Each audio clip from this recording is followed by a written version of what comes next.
Hey everyone, welcome back to the channel. I usually don't like getting caught up in the drama, but this is starting to get to me. So today's topic is pretty heated. There's been a lot of buzz and even some panic around the recent woke movement in Godot. Some of you may have heard about the recent incident involving community managers who went rogue, pushing their personal political agendas into the project. This led to a wave of bans on certain Godot supporters, including financial backers, under the guise of a so-called cleansing of the community who did not share in their ideology. Now, before we look at this whole mess and why you should or shouldn't switch to a Godot fork like Redot, I want to make my take on this clear.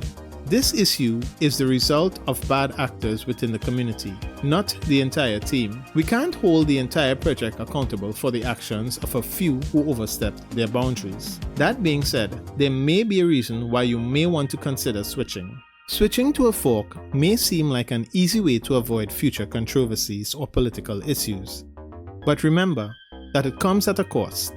Forks like Redot may not have the same level of stability when it comes to long-term support and updates. Forking an engine is no small feat. It requires a team that's capable of maintaining and updating it consistently. And who's to say that the similar thing won't happen to another community as it grows? Godot's main team already has established a workflow, clear goals, and a proven track record of delivering updates that improve performance, add features, and squash bugs. Can the same be said for forks that are in their infancy? What happens if the team behind Redot decides to drop the project after a year or two? Sticking with the original Godot ensures that you're benefiting from a well-oiled machine that will likely be around for the long haul. Just because there's a controversy now doesn't mean the engine itself has changed its core values. Godot is still free to use, modify, and customize as you see fit. The engine is open source, so if there are elements you don't agree with, there's always the option to modify them without needing to leave for a fork. Switching to a fork can feel like running away from a problem, rather than engaging with it and finding ways to improve it. Now, you may look at the recent passive remarks of Godot's leadership as weakness. I mean, if you read the comments that were made by the Godot Foundation board, that's clearly not an apology. And the condemning of Zananak's remarks and saying he was unofficial when clearly he had been representing Godot for a long time, well, I will leave those statements up to your own interpretation. But what are the actual developers of the engine saying? I believe that most developers don't bother with politics or activist agendas, because generally speaking, most developers tend to focus on technical aspects of the systems. They have their own heated discussions on which systems work better at solving particular problems, and they probably see political discussion as a distraction. Fragmenting the community by switching to different forks this early can weaken the overall ecosystem. By staying with the main Godot project, you're helping to maintain a strong unified user base. This allows for more collaboration, quicker issue resolution, and a more vibrant exchange of ideas.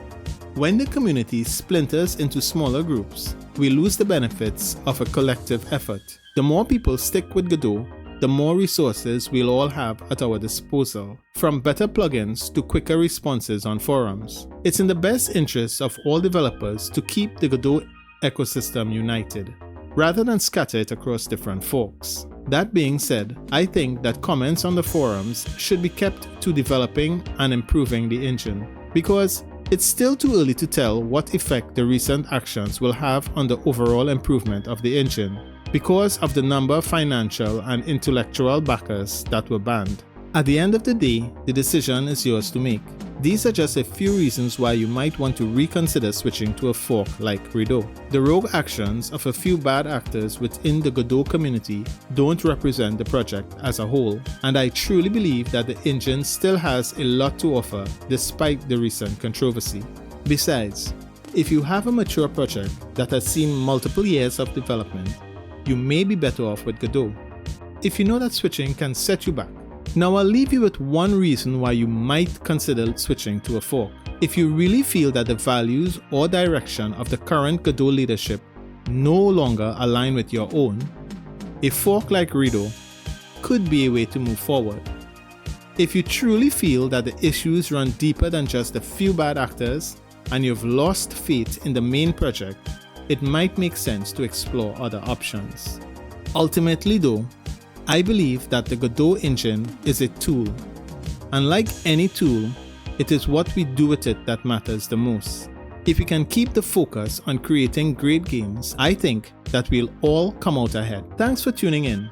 If you enjoyed this video or have thoughts, drop them in the comments below. As always, don't forget to like and subscribe for more content. Keep creating and not distracting, and I'll see you in the next one.